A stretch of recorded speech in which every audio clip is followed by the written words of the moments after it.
En 2018, les contribuables français ont payé 138 € de redevances audiovisuelles pour financer le service public. Les Français paient, les Français casquent, et pendant ce temps-là, c'est la liberté d'expression qui recule.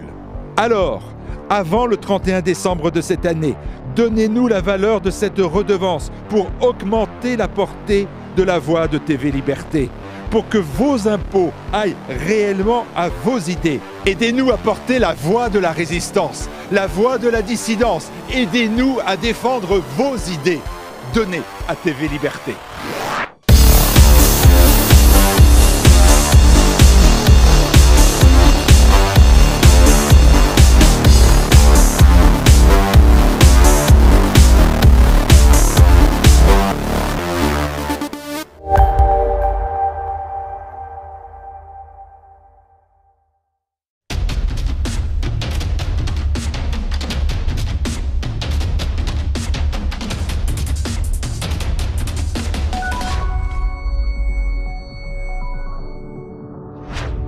Bonjour à tous et bienvenue dans ce nouvel immédiat consacré au mouvement des Gilets jaunes et au pacte pour les migrations de l'ONU.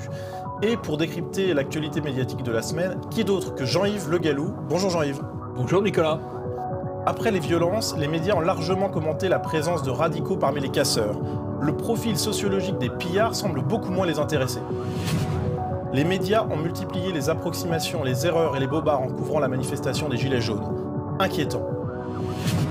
Les médias se réveillent enfin sur le pacte pour les migrations de l'ONU, mais il semblerait que ce soit pour mieux endormir les Français.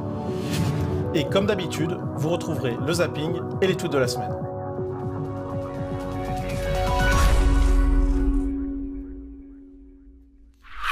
Samedi dernier, dans Paris, des scènes de violence ont eu lieu selon les médias. On note par exemple que 20 minutes parle de Paris qui aurait la gueule de bois le lendemain, et puis Le Monde qui parle d'une journée de violence à Paris et en province. Alors Jean-Yves, samedi, vous étiez à Paris, est-ce qu'il y a eu de la violence? Alors, ça dépend où, ça dépend quand.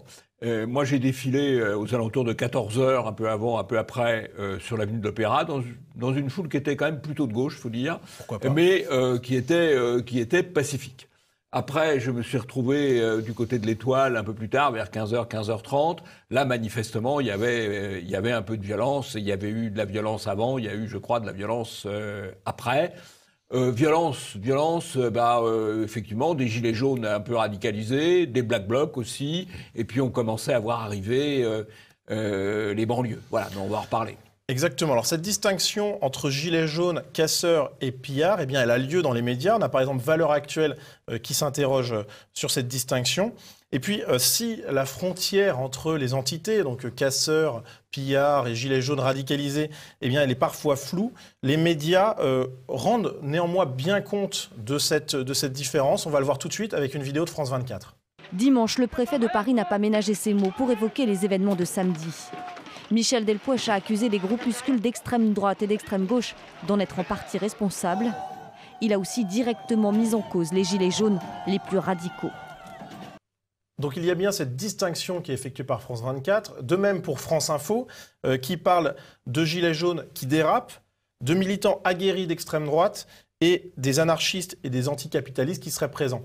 Alors, la présence des militants d'extrême gauche, eh bien, elle est avérée. On va le voir dans une vidéo de BFM TV. Dans cette autre avenue qui jouxte la place de l'Étoile, des petits groupes politisés d'extrême droite et d'extrême gauche, aguerris et organisés, ils érigent des barricades. Alors, on voit très bien, qu'est-ce qu'on voit? On voit deux drapeaux d'extrême gauche, deux drapeaux anarchistes, deux drapeaux antifa. Donc l'extrême gauche est bien là.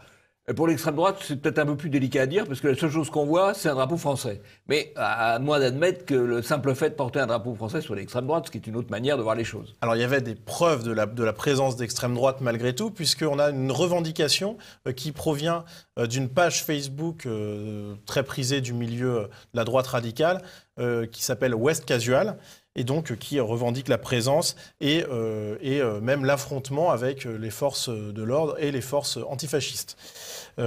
Et on a donc cette présence de militants radicaux qui s'attaquent pour beaucoup, de la partie d'extrême gauche en tout cas, au symbole, on va dire, politique, c'est-à-dire le mobilier urbain, même si c'est, en tout cas, c'est dans leur esprit que c'est une cible politique.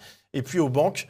Comme on a pu le voir, personnellement, j'étais également sur le terrain samedi et j'ai pu suivre la furie des manifestants le long de l'avenue Kléber, où ils ont attaqué toutes les banques qui étaient sur le chemin, et également tous les horodateurs, tous les abribus, etc. Donc c'était assez impressionnant à voir. Et ils ont aussi attaqué, mais c'était à la marge, quelques petits commerces, mais c'était assez léger malgré tout. Mais c'était véritablement impressionnant de voir la violence des manifestants radicaux contre les entités municipales et contre les banques également. Donc là, on a une preuve de la violence des radicaux, mais il y avait autre chose que de la violence purement politique. Il y avait également des pillards. Les pillards, ils sont arrivés plus tard. Et si on a des analyses sociologiques poussées sur le profil des casseurs radicaux et politisés, eh bien finalement, on n'a pas du tout la même chose pour les pillards, qui ont pourtant des profils bien différents des radicaux. On va le voir tout de suite. À l'intérieur, les pilleurs se sont engouffrés partout.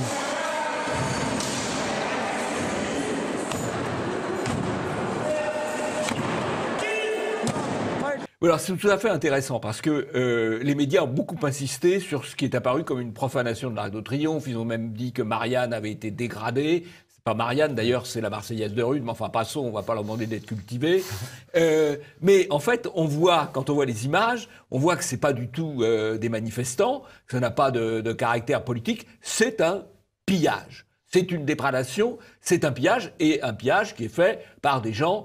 C'est des racailles immigrés qui pillent. On le voit, les images parlent d'elles-mêmes. Et curieusement, alors que samedi, on a énormément parlé, et dimanche, de l'Arc de Triomphe, on n'a pas vraiment parlé de qui avait commis ces actes. Alors effectivement, les médias ne s'interrogent pas plus que ça sur le dénominateur commun des pillards qu'on a pu voir sur pas seulement ces images-là, mais sur d'autres, qui effectivement, a priori, d'appartenir aux banlieues parisiennes. Alors, pour de très nombreux médias qui quand même caractérisent les pillards, il s'agirait de franciliens. On va le voir tout de suite dans une vidéo. Ah, les franciliens. Exactement. Parmi les personnes arrêtées, il y aurait aussi des franciliens plus jeunes venus pour profiter des pillages, d'après le procureur, qui a promis que la justice s'appliquerait avec la plus grande fermeté. Alors France 24 n'est pas le seul média à utiliser ce terme francilien, puisque France Info l'emploie également, l'Express aussi, Le Progrès et BFM TV également, comme d'autres médias. Alors, ce terme de francilien, il est un petit peu étrange. En fait, il a été employé par le procureur de Paris et repris par l'AFP puis par l'ensemble des médias français. C'est un terme qui est étonnamment peu précis. Et puisque justement nous sommes dans le peu précis, eh bien, une journaliste de BFM TV qui s'appelle Justine Chevalier a suivi les premiers procès après les arrestations de samedi dernier et a procédé à un live tweet, c'est-à-dire qu'elle a suivi les jugements. Et si les prénoms de tous les accusés sont dévoilés, eh bien, il y a 3 prénoms qui ne sont pas révélés. C'est ceux, finalement, des fameux franciliens que sont Mohamed, Walid et Miloud. Donc, on a effectivement le sentiment qu'il y a une omerta sur l'origine de ces pillards. Et avant de vous donner la parole, Jean-Yves, eh bien, écoutons Laurent Nunez. Faire la connexion entre ces groupes à risque qui peuvent venir d'un certain nombre de quartiers sensibles. D'abord, c'est souvent stigmatiser ces quartiers. Moi, je veux me départir de cette idée. Dire que ces individus-là étaient présents et ont procédé au pillage et aux exactions contre les forces de l'ordre, je ne peux pas vous l'assurer à ce jour. Nous savons qu'en fin de séquence, il y a eu un certain nombre de pilleurs qui sont venus sur zone. Est-ce qu'ils venaient d'autres quartiers ou pas? Voilà, des quartiers ou pas. Moi, je ne peux pas l'affirmer ici. Il est comique, ce vice-ministre de l'Intérieur. Il n'est pas au courant. Alors, si quelqu'un doit être au courant parce qu'il a les noms, il a les faits, il a les images, c'est bien lui. Pardon, mais c'est un guignol, là. Mais simplement, il veut cacher la réalité. Alors, le terme francilien, qui est aussi utilisé par le procureur de la République de Paris, c'est assez scandaleux. Qu'est-ce que c'est que le mot francilien? C'est un mot qui a été créé dans les années 80, à la demande de la région Île-de-France, figurez-vous, par un normalien du Club de l'Horloge qui a trouvé le mot francilien. Et comme c'était un très bon mot pour désigner les gens qui habitent l'Île-de-France, la région Île-de-France, ce mot est passé finalement dans le langage courant. Mais l'Île-de-France, c'est grand. C'est Paris, c'est la petite couronne, c'est la banlieue, et puis c'est la grande périphérie, la grande couronne. C'est pas uniquement les racailles des banlieues. Les racailles des banlieues, c'est des racailles des banlieues, c'est pas des franciliens. Voilà, c'est une catégorie, ou alors, si c'est des franciliens, ce sont des franciliens, c'est une catégorie très particulière. Mais là, évidemment, on veut éviter d'aborder le sujet. J'ajoute, ce qui est tout à fait étonnant, c'est que le gouvernement et les médias ont dit le saccage de l'Arc de Triomphe, c'est particulièrement épouvantable, c'est une profanation. Et puis qu'est-ce qui se passe quand on trouve les 3 personnes qui ont participé, ou qu'on trouve 3 des personnes qui ont été accusées de recel de biens. Voilà, 3 personnes Pas de qui ont vol, été accusées de recel des biens de l'Arc de Triomphe.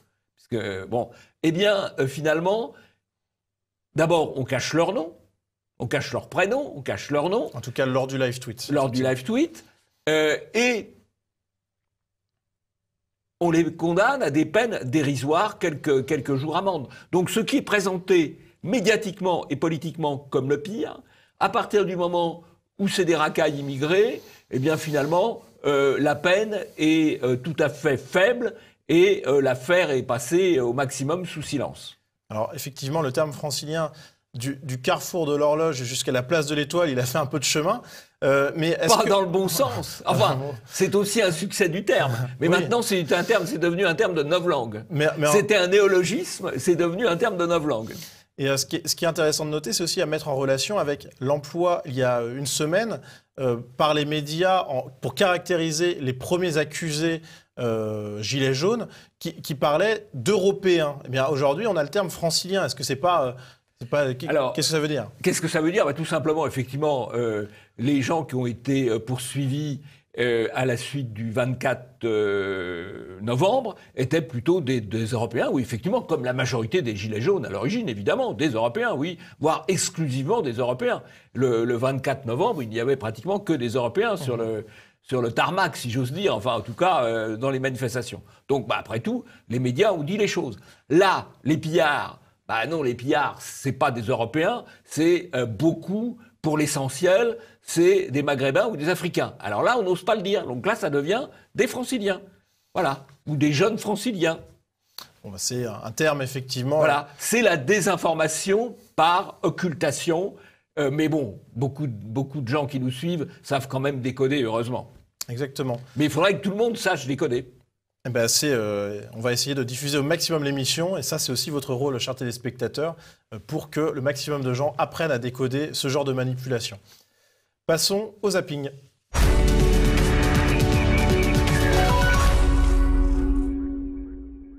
Bonjour à tous, je me trouve ici à Arzano, une commune de Bretagne proche de Lorient, où les autorités ont décidé d'installer un centre d'accueil pour migrants dans une ancienne gendarmerie. La terre, en fait, elle appartient à tout le monde.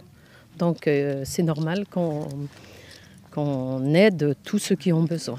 Un jour, on sera peut-être des migrants climatiques, des migrants, si jamais il y a le Front National qui arrive ici, une dictature qui se présente à nous, eh ben, on sera peut-être les premiers sur la route parce que justement, voilà, on sera... On est tous issus de migrants. Mais bien sûr, bien sûr. Quand on regarde le budget sur l'immigration-intégration, qui a augmenté de 11,5%, soit 200 millions d'euros supplémentaires, on atteint 1,5 milliard d'euros. Est-ce que ça fait partie des revendications des Gilets jaunes ? Je peux vous dire... Moi, je suis juste en train d'apprécier tout ce que dit Mme Morano, je suis d'accord. On a constaté en fait que ceux qui étaient pour l'accueil de ces clandestins, parce que c'est ce qu'ils sont légalement, des clandestins, ce sont toujours les mêmes, c'est-à-dire des personnes âgées qui n'ont jamais vécu avec l'immigration, qui sont d'une classe sociale homogène, on va dire, et qui malheureusement n'ont pas conscience des réalités. Et c'est nous, la jeunesse, qui subissons ce déferlement migratoire depuis quelques années. Qu'en est-il de la signature du 10 décembre concernant M. Macron par rapport à l'ONU et la souveraineté de la France qui s'est remise en question? Marrakech, c'est ça. C'est le Marrakech sur l'immigration. Voilà, entre autres, tout à fait. C'est pas le pouvoir d'achat, ça. Non, c'est pas le pouvoir d'achat, mais ça fait aussi partie des inquiétudes, en fait. Non, essayez pas de me mettre une étiquette politique, là, on en est très très loin. Il s'agit juste de dire qu'à ce jour, nous avons des revendications. Avons-nous les capacités économiques et financières de pouvoir les intégrer? Faites tout pour protéger votre terre et protéger votre peuple. On vit dans un monde où on ne respecte pas les gens en fonction des minorités qu'ils sont, minorités agissantes dans des plus grands ensembles. On respecte les gens en fonction des peuples auxquels ils appartiennent et la manière dont les peuples se comportent. Donc, comprenez que vous faites partie d'un ensemble qui est un devoir civilisationnel, un devoir culturel. Moi, je suis père de famille, je fais en sorte que mes enfants connaissent leur histoire, connaissent leur identité, connaissent l'histoire de leur continent. Est-ce qu'on s'effraie de cette colère qu'on n'arrive pas à canaliser ou est-ce qu'on s'y engouffre comme les cheminots, les étudiants et les militants des quartiers l'ont fait samedi? Et franchement, avouez, ça vous emmerderait de vous faire voler votre révolution par des prolos et des petits commerçants? Une dernière pour la route, c'est Cédric qui vous pose la question, taquine. Dis-moi, Dany, qu'est-ce que ça fait d'être de l'autre côté de la barricade? Écoute, moi je te dis une chose. D'abord, je lui dis, c'est Cédric, hein. Camarade Cédric, je suis allergique au jaune. Pour des raisons personnelles. Je ne peux pas mettre quelque chose de jaune. Peut-être les gens comprendront. L'étoile jaune, j'imagine. Exactement. Moi, je pense qu'il y aurait quelque chose de très populaire à faire. C'est de supprimer la redevance télé. Et ça, beaucoup de gilets jaunes sont des gens qui regardent la télé parce qu'ils n'ont pas beaucoup d'autres distractions dans la vie. Et pour ne pas épuiser évidemment l'audiovisuel public, il faudrait remplacer cette redevance télé par une toute petite ponction d'1 ou 2 centimes sur tous les appareils connectés. Le député de Paris qui a dit sur cette affaire, le lobby LGBT est à la manœuvre. Non, il n'existe pas de lobby LGBT. Il y a des associations communautaires qui regroupent des individus qui sont sensibilisés aux mêmes questions. Ils sont réunis par un combat pour l'égalité des droits. Mais je dirais des droits très basiques qui sont le droit de ne pas être discriminé dans la vie quotidienne. En 68, on se battait contre un général au pouvoir. Les Gilets jaunes, aujourd'hui, demandent un général au pouvoir. Donc il y a une différence. Je veux dire, à partir du moment où Pierre de Villiers est arrivé, et c'est pas qu'un, parce qu'ils ont quand même un langage commun, et sur plus divers plateaux, on a découvert que tout d'un coup, l'idéal politique des 2 Gilets jaunes, et les autres ne disent rien, mais je crois que ça va très loin, disons, c'est un idéal. Ils disent tous, il faut une main forte. Un lobby, on peut penser au lobby des chasseurs, au lobby du tabac, au lobby des armes, renvoie à un groupe qui est dominant, qui combat pour des intérêts et qui pour cela met au service des ressources qui peuvent être considérables, des ressources économiques, des ressources en termes de réseau politique, alors que les LGBT forment un groupe encore très largement discriminé. Donc il y a des différences en termes de statut qui sont fondamentales. Bon bah écoutez, Nicolas, ça va être une série de coups de chapeau. D'abord à Vincent Lapierre qui fait un reportage tout à fait intéressant en Bretagne où l'accueil de clandestins correspond à des réactions très différentes de la part de la population, entre les vieux bourgeois d'un côté et les jeunes plus en difficulté de l'autre. Lutte de classe, lutte de génération. Je pense que c'est assez intéressant à observer. Et puis, pour continuer dans le coup de chapeau, alors on va dire à France Culture, qui cite Immédiat. Voilà, ils vont peut-être nous inviter. Le jour de Nicolas, ils vont peut-être nous inviter.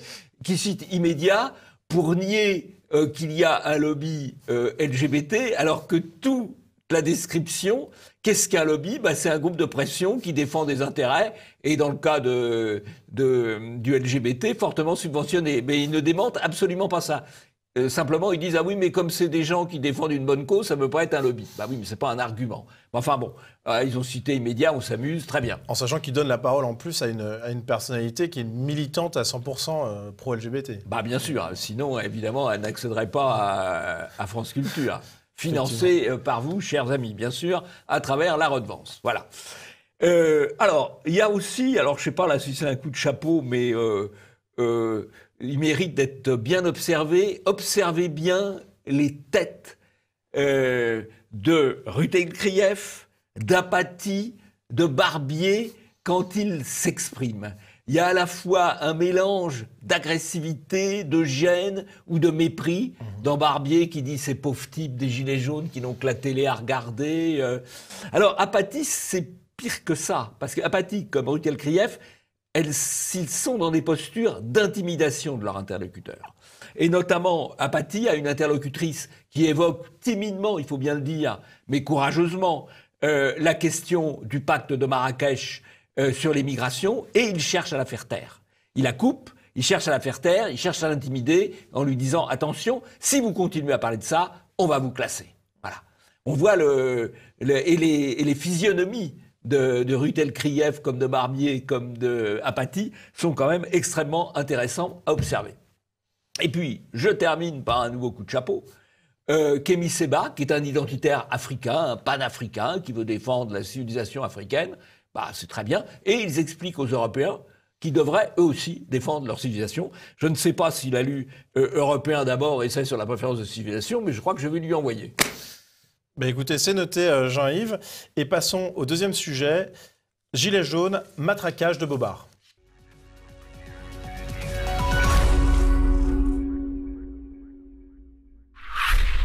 Lundi dernier, BFM TV a fait intervenir lors d'un reportage sur l'identité des casseurs Sylvain Boulouk, historien spécialiste du communisme et de l'anarchisme.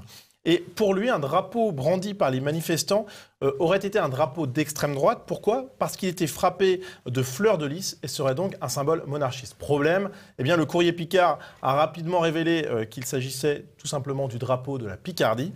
Et tandis que BFM TV, un petit peu gêné quand même, a publié un communiqué de presse pour s'excuser. Donc là, Jean-Yves, on voit qu'il y a la parole donnée encore à un expert qui n'en était pas un.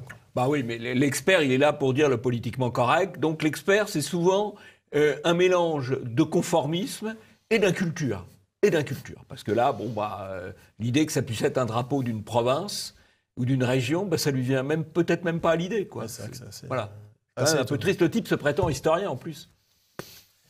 Donc, au-delà de cette histoire de drapeau, eh bien, Macron, toujours sur BFM TV, eh bien, on apprend que dimanche, alors qu'il se rend sur les lieux où les casseurs ont commis leurs méfaits, eh bien, selon BFM TV, il aurait été applaudi par de nombreuses personnes. Alors, le son de cloche est légèrement différent sur France 2, on le regarde tout de suite.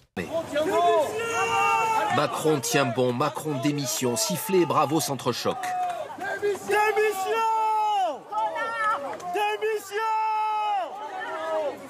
Les messages hostiles sont un peu plus nombreux. Certains ont même eu le temps d'enfiler un gilet jaune, mais c'est surtout un sentiment de choc qui domine. Alors, en réalité, ce sont les huées qui ont largement dominé les applaudissements. On le voit avec cet article du Figaro qui le note, ou avec cet article de l'Express, Champs-Élysées, Macron hué par des gilets jaunes. Donc là, on est face à une petite manipulation. Oui, et d'autant plus qu'il suffit quand même qu'une personne de la garde de Macron crie « Vive Macron », il y a toujours un « Vive Macron », mais c'est pas ce qui est dominant. Ceci étant, ce qui lui est arrivé rue Kléber, c'est rien à côté de la conduite de Grenoble, dont il a bénéficié au Puy-en-Velay, où la foule de ce petit centre-ville, de cette petite préfecture, l'a aussitôt hué, l'a même poursuivi. On voit des gens qui courent après le cortège. Vraiment... ça montre la haine que ce personnage suscite dans l'opinion. Et ça, c'est vraiment le phénomène politique le plus important, je crois. Bien plus important que tout le reste, c'est le rejet, la puissance du rejet vis-à-vis de Macron et la haine qu'il suscite dans l'opinion. Bon, au fond, il l'a peut-être un peu mérité parce qu'il a passé son temps à tenir des propos humiliants sur les Gaulois réfractaires, sur les gens de peu, sur les gens de rien. Il humilie aussi la France sur la scène internationale. Il s'est livré à des palinodies avec des racailles à Saint-Barthélemy. Il a accueilli un groupe de musiciens se définissant comme noirs et pédés dans les ordres de l'Élysée, etc. Il a fait beaucoup de choses pour susciter l'irritation manifestement très forte des Français, sans parler évidemment de sa politique, au-delà des symboles, qui est la politique au service de la superclasse mondiale et au détriment de la France périphérique.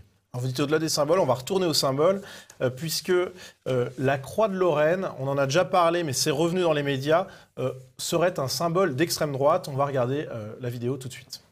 Dès hier matin, des groupes d'ultra-droite sont présents en haut des Champs-Élysées. Ils arborent la croix de Lorraine, symbole repris par l'extrême droite. Alors c'est tout à fait stupéfiant.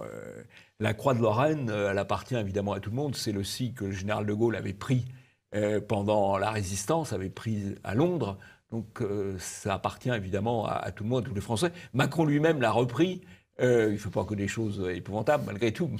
Il l'a repris dans le blason de l'Élysée. Simplement, c'est quand même assez intéressant, parce que tout drapeau qui renvoie aux provinces françaises ou à la France, on a vu l'affaire de la Picardie, on voit le drapeau tricolore qui dit « ah bah c'est l'extrême droite, il y a un drapeau tricolore ». Là, il y a un drapeau tricolore avec la croix de Lorraine, c'est l'extrême droite. C'est-à-dire qu'au fond, tout ce qui serait symbole français dans l'esprit de ces journalistes, serait d'extrême droite. C'est tout de même assez hallucinant, quoi.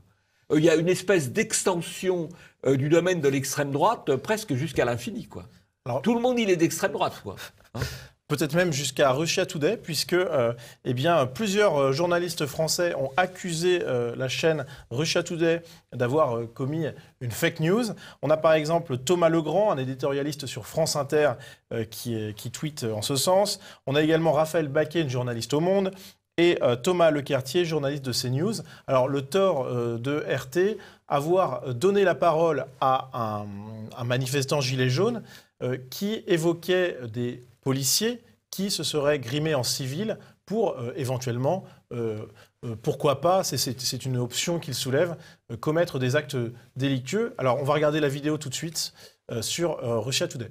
J'ai croisé tout à l'heure des bandes de policiers déguisés en voyous, donc en fait on ne sait pas tellement si les gens qui détruisent des voitures et qui attaquent des policiers, des manifestants, ne sont pas eux-mêmes des policiers. Alors on le voit, premièrement, le propos n'est pas du tout affirmatif, c'est au conditionnel. Et puis surtout, Russia Today a fait une vidéo de réponse assez longue pour répondre à ces accusations. Et finalement, on se rend compte qu'une fois le retour sur plateau bien effectué, il y a un policier qui, sur le plateau, répond à cette chose. Et donc on entend le point de vue de deux personnes, le policier en l'occurrence, qui déclare que oui, il y a des policiers en civil dans les manifestations, mais c'est uniquement pour observer et, le cas échéant, appréhender. Donc, on a bien c'est pas du tout une fake news, en fait, c'est tout simplement un avis d'un gilet jaune pris sur le vif et qui est d'ailleurs contrebalancé immédiatement par l'avis d'un spécialiste sur le plateau. En fait, c'est du journalisme, tout simplement.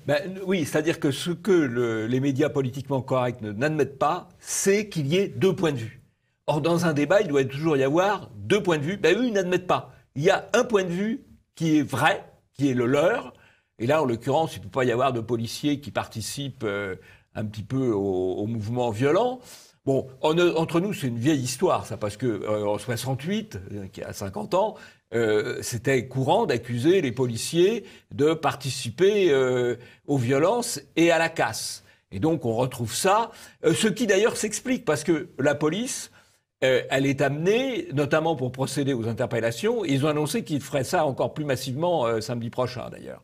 Elle est amenée, pour procéder aux interpellations, à mettre des policiers en civil au milieu des manifestants.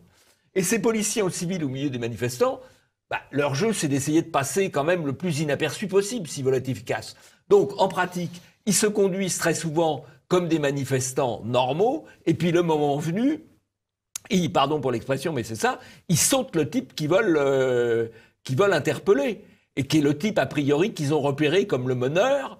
Mais s'ils l'ont repéré comme le meneur, c'est qu'ils sont à côté de lui et qu'ils suivent un peu le meneur. C'est leur boulot, quoi, voilà. Donc, il n'y a pas de fake news du tout. Et bon, c'est vrai que les policiers qui sont infiltrés ne le sont certainement pas pour participer à la casse ou participer aux violences, mais ils sont quand même un peu obligés de passer inaperçus au milieu de ce qu'ils font. Et donc de faire un peu la même chose, même peut-être de manière plus modérée. Voilà. Alors, donc il n'y a pas de fake news, et c'est très bien de la part de Russia Today d'avoir expliqué, au fond, d'avoir donné les deux points de vue. Vu du point de vue d'un manifestant, c'est sûr que ça paraît bizarre de voir des voyous sortir d'une voiture de police pour s'infiltrer parmi les manifestants. Mais bon, c'est comme ça que se font les interpellations. Surtout que le manifestant était interviewé en direct, donc il n'y a pas de soupçon de collusion. Alors, en bonus à cette petite séquence, Jean-Yves, une infographie amusante, une infographie publiée par la Charente Libre et reprise par Michel Monpontet, qui est un journaliste de France 2, qui s'intitule « Quel est le vrai prix des services financés par l'État ?»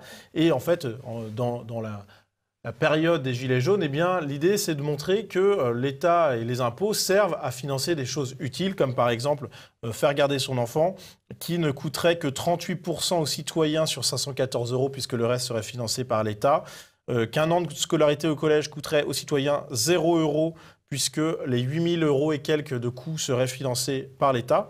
Or, Jean-Yves, vous n'allez pas me contredire, jusqu'à preuve du contraire, bien, finalement, cette infographie, elle est un petit peu faussée, puisque l'État, c'est nous. L'État, c'est les impôts. Bon. Exactement. Mais c'est vrai. Alors, c'est vrai qu'il y a des dépenses utiles Bon, donc ils insistent sur les dépenses qui peuvent apparaître utiles, encore que le collège, comme ils sont de plus en plus mauvais, il faut souvent scolariser son enfant dans le privé, contrat ou hors contrat, mais enfin bon, passons. Bon, il y a des dépenses utiles, évidemment. Il y a aussi des dépenses nuisibles. Ils ne vont pas parler des dépenses de politique de la ville, ils ne vont pas parler des subventions aux médias, ils ne vont pas parler des subventions aux associations politisées, politiquement correctes, tout ça, ils n'en parlent pas. Donc dans les impôts, oui, il y a des dépenses utiles. Il y a aussi sans doute des dépenses inutiles, et puis il y a des dépenses nuisibles. Alors leur infographie, elle est légèrement biaisée. Et puis ce qui est assez marrant, c'est qu'on n'a jamais vu ce genre d'infographie quand il y avait des manifestations syndicales ou des grèves syndicales, tout ça, on n'a jamais vu ce type d'infographie. Là, on voit l'infographie, elle sort au bon moment. On voit que les médias, là, sont militants. Alors là, c'est d'autant plus vrai que le journaliste en question, journaliste à France 2, eh bien, il avait été attaqué par le Front National à l'époque. Pourquoi ? Parce que dans plusieurs tweets injurieux, il avait notamment attaqué le physique de candidat Front National. Donc on est effectivement dans quelque chose de plutôt militant. Mais ça, on est dans quelque chose de très, très, très militant. Ces gars-là ont le droit d'avoir les idées qu'ils veulent. Ce qui est scandaleux, c'est qu'ils soient payés par le service public, qu'ils soient payés par le contribuable. Voilà, il va falloir faire le ménage un jour de tout ça. Très bien, passons au tweet de la semaine.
Alors la LICRA et la DILCRA, voilà des pastilles, hein, se félicitent qu'un site internet, démocratie participative, ait vu son accès fermé, enfin les fournisseurs d'accès ont été obligés de le boucler. Alors ils s'en félicitent.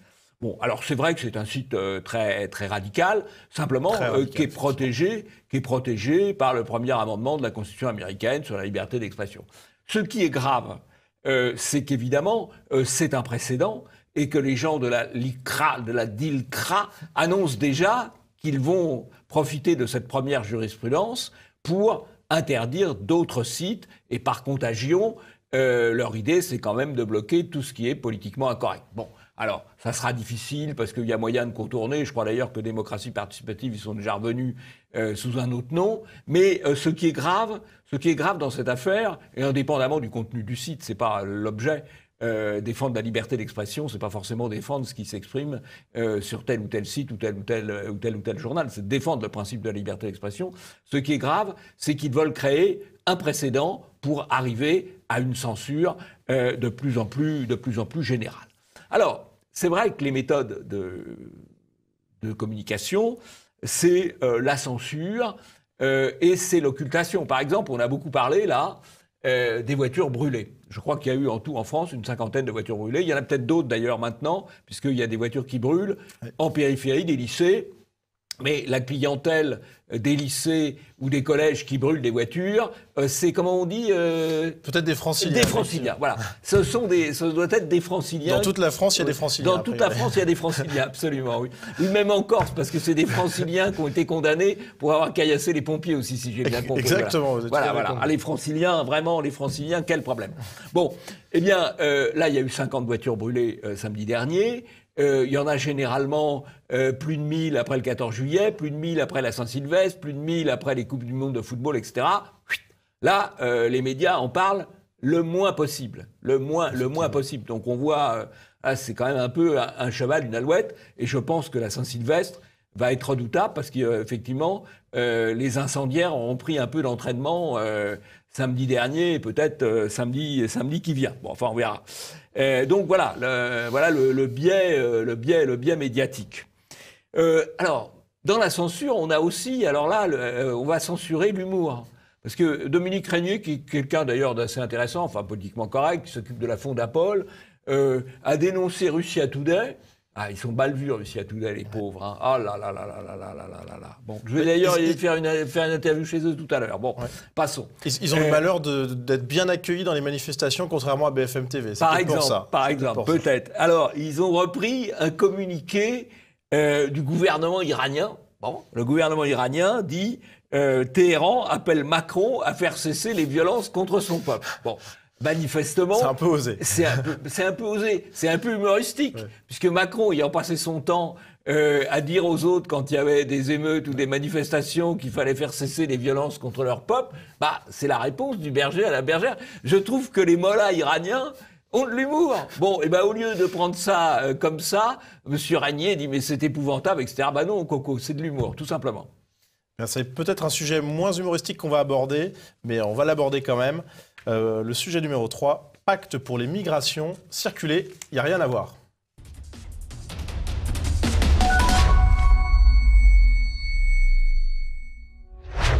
Alors dans le immédiat numéro 225, nous avions déjà abordé cette question. Récapitulons rapidement les choses. Le pacte pour les migrations fait débat partout en Europe. Il y a de nombreux pays qui refusent de signer le pacte, avec malgré tout, eh bien, finalement, un silence médiatique quasiment total en France, à l'exception évidemment des quelques articles pro-pacte pour les migrations. On a noté notamment lors de ce immédiat numéro 225, Le Monde, qui donnait la parole à 3 personnalités unanimement favorables à la signature de ce pacte. Alors aujourd'hui, les médias se réveillent enfin. On le voit par exemple avec Libération et Check News, qui publie un article sur le pacte de Marrakech. Le Huffington Post, qui publie un article également sur ce pacte, en parlant d'un pacte qui ne passe pas à droite.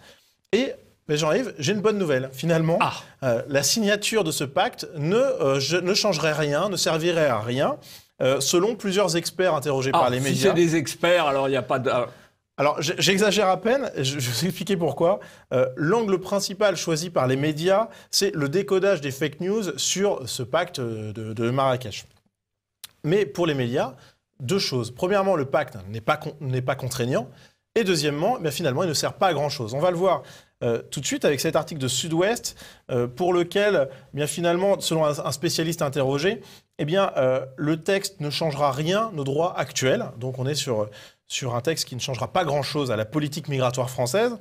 Pour 20 minutes, finalement, le texte serait extrêmement prudent. C'est en tout cas l'avis de l'expert qui a interrogé. Encore un expert, alors. Encore un expert. Respect. En l'occurrence, une experte, puisqu'il s'agit d'Hélène Thiollet, chercheuse au CNRS sur les migrations. Et puis dans Le Parisien, le gouvernement qui déclare qu'il s'agirait d'un simple recueil des bonnes pratiques. Donc voilà. Et puis dans France Info, on a Mathieu Tardis, un expert encore, qui déclare que ça pourrait même limiter les arrivées irrégulières et surtout dangereuses pour les migrants. Donc on a finalement un texte, un pacte migratoire qui n'aurait aucun impact et finalement on pourrait le signer les yeux fermés ou peut-être même ne pas le signer finalement. Alors ce que je retiens dans tous ces articles d'abord, c'est qu'il n'y a pas de débat. Il y a un point de vue qui est le point de vue d'un expert. On va chercher le type qui va dire ce qu'on souhaite qu'il dise. C'est pas plus compliqué que ça. Mais il n'y a pas de débat. Il n'y a pas les 2 opinions. Il y a uniquement l'opinion en disant circuler, il n'y a rien à voir. Voilà. Alors qu'est-ce que c'est que ce pacte ? En fait, c'est ce qu'on appelle en anglais de la soft law, en français du droit mou, c'est-à-dire que ce n'est pas un droit d'application immédiate. Mais quand on vous dit c'est un recueil de bonnes pratiques, eh bien il est évident que si un gouvernement, parce qu'il pense qu'il faut quand même protéger son identité, protéger son peuple, protéger ses frontières, prend des décisions qui ne sont pas dans ce recueil de bonnes pratiques, eh bien il va être dénoncé, il va d'abord être dénoncé dans les médias qui vont dire attention, cette mesure-là, elle est contraire aux bonnes pratiques du pacte mondial de l'ONU sur l'immigration. Donc, il va y avoir la critique morale. Et puis derrière, il va y avoir forcément, ceux qui ne seront pas contents feront un recours contre la décision du gouvernement, et des juges vont se saisir de la question, et les juges iront puiser des principes généraux, les bonnes pratiques, dans le pacte de l'ONU, et bâtiront une jurisprudence. Ça s'est déjà fait des dizaines de fois pour d'autres textes, le texte de la Constitution, le texte de la Convention européenne des droits de l'homme, le texte de la Convention internationale des droits de l'enfant. On construit, à partir du texte, une jurisprudence. Donc, en pratique, ça va bloquer un peu plus la possibilité de défendre l'identité des peuples européens. Et on va donner des pouvoirs supplémentaires aux médias et aux juges au détriment des élus. C'est pour ça qu'il est très important de parler de cette affaire. Il y a eu des débats partout en Europe. Il y a beaucoup de pays, plus de 10 pays de l'Union européenne, plus la Suisse, refusent de signer. Plus les États-Unis. Plus les États-Unis, plus l'Australie, et j'en oublie. Israël également. Israël, oui, tout à fait. Tous ces pays, donc énormément de pays s'y opposent. Et dans des pays qui ne s'y opposent pas, comme l'Allemagne, il y a eu un débat. Il y a eu un débat dans les médias. Il y a eu un débat au Parlement. Ouais. Il y a eu un vote au Parlement. En France, rien du tout.